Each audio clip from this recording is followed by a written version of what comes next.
Welcome to Bliss at Noon. I'm your host, Logan Noone. It's a show dedicated to the mental health community. We're going to be your source for mental health news, entertainment, education, and motivation. Let's get started. On to our first story. Silver Linings Playbook. Now, Silver Linings Playbook has been doing tremendous things for the mental health community. It's finally putting mental health in the public eye. And it's just this tremendous love story between this guy with bipolar and this woman with depression. I love the movie. So I really liked how it represented mental illness in our society. My favorite parts were how it showed how families want to help so badly, but they don't exactly know how. And it really represented stigma well, and it showed how recovery is possible. And it showed that recovery is definitely achievable, but it's probably not going to be in the way you intended it. So, tremendous movie. Please go out and see it if you have the chance. And let's give it up for Jennifer Lawrence, who brought home the Academy Award for Best Actress. Now, there was a rumor that Jennifer Lawrence and Bradley Cooper had a little romantic fling while on set. Well, Jennifer, if you ever want to spend any time with other bipolar people you can find, we're quite charming and fun. If you ever, are in the area, you want to do a dance competition or, whatever, please, it would be great, hit me. Alright, on to our next story. The psychiatric patient dumping in Nevada. Now get this. The Rawson Neal Psychiatric Hospital in Las Vegas actually bought one-way ticket for some psychiatric patients and sent them all over the country. Mostly California, but all over. One of these patients, they gave him a limited supply of meds, some nutrition bars, and said, call 911 when your meds run out. Not making that up. Now, thankfully, this only happened to a handful of people. 15? Oh, wow. 1,500? As in 1,500? Oh my god. Are you kidding me? This is outrageous. Now, Nevada launched an internal investigation of this and said only 10 of the 1,500 patients were released incorrectly. Right. Either way, doesn't really matter. This can't happen. This is absolutely outrageous. You put these patients' lives in danger. We have to step up as a community and voice that this is complete BS, and this can't continue. Alright, I need to get back in a good place. You know who always puts me in a good mood? Demi Lovato. Now, I had no idea who Demi Lovato was until I was diagnosed with bipolar, and I started searching for bipolar celebrities. So let me tell you a little about Demi. She's 20 years old. She started her career on one of my favorite shows, Barney and Friends. She then was on Camp Rock, and she's now absolutely a huge pop star. She's even a host, or a judge, on The X Factor. At the same time, she's a spokesman for anti-bullying, eating disorders, self-injuries, bipolar disorder. She has a show on MTV called Stay Strong about her rehab and recovery. This chick's just doing amazing things. So I remember when I learned about Demi, I was like, wow, she does all these things, she's bipolar, and she's 20? 20? I need to step my bipolar game up. And so I did. She inspired me. And now I consider myself a Lavatic. She has a new album coming out on May 14th called Demi, and I'm definitely going to go out and buy it. Now I want to talk about Paul Aker from my home state of Connecticut.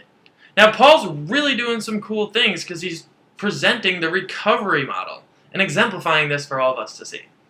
Now, in the mental health world, you have to understand the formal model was kind of a more medical approach, the more fix-me-doc model.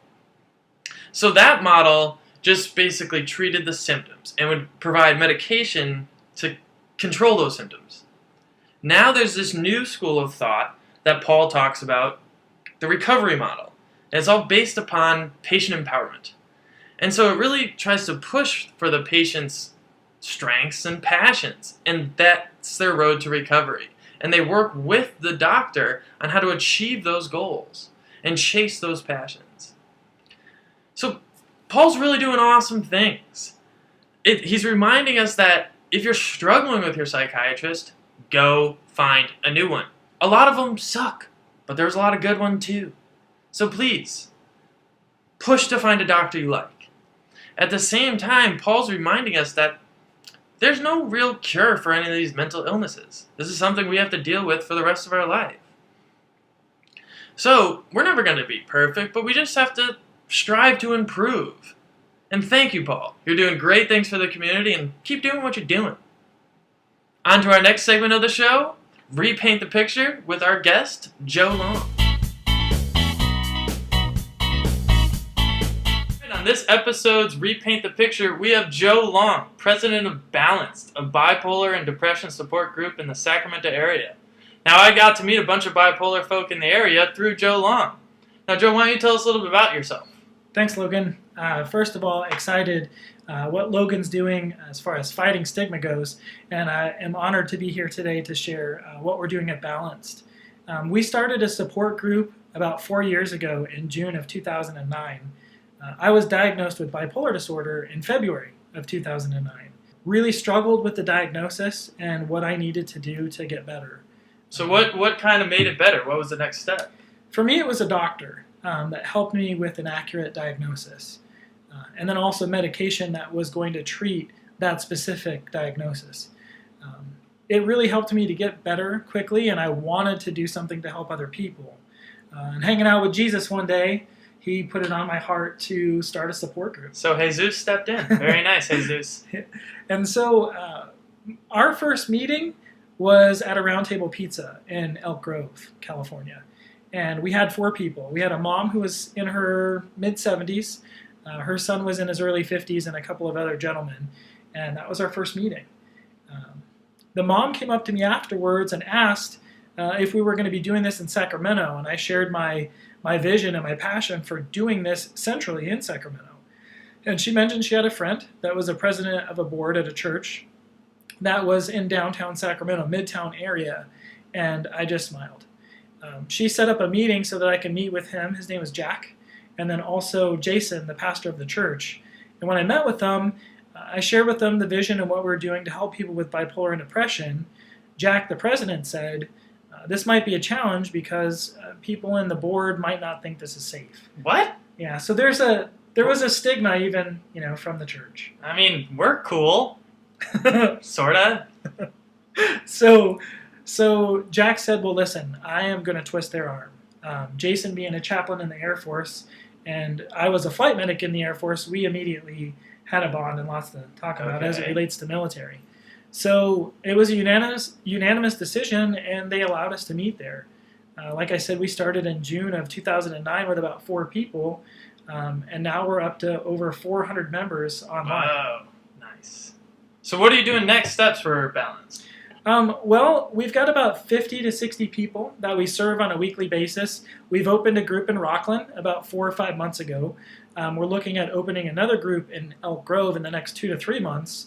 But we're also looking for people that are willing to host their own group and support them and help them with helping out people with bipolar disorder and depression.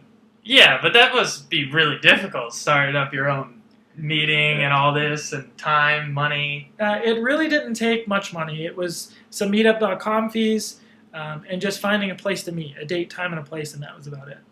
Well, you have it, folks. All you really need is an internet connection and your favorite local pizza place. You can meet a bunch of bipolar folk in your area.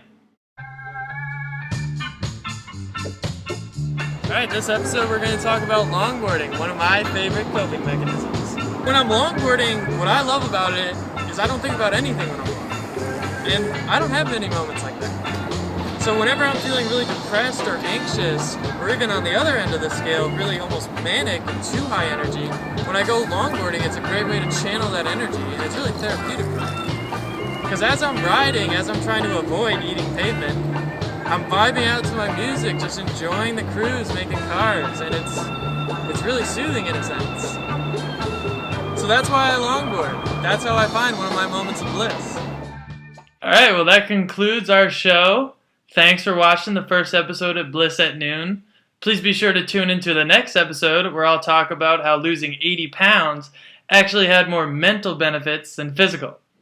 So please stay tuned to the show by subscribing to my YouTube channel, following me on Facebook and Twitter. Thanks a lot.